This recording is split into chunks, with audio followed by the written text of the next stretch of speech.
প্রতিশ্রুতি দিতে আমরা নিশ্চিত আমরা সরকার ক্ষমতা আইলে আমরা এই রাস্তাটা করে দিব। কংগ্রেসের আমরা আন্দোলনে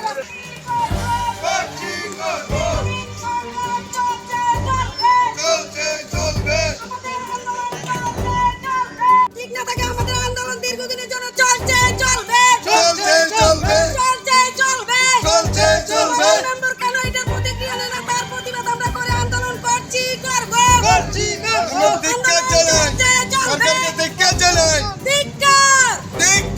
প্রধান মেম্বার ধিক্কার প্রশাসন ধিক্কার একটি রাস্তা 25 পরিবার আছে। এই রাস্তাগুলো বাম আমলতে আরম্ভ হয়েছে, বাম আমলে করেছে গরু পাচারকারী রাস্তা।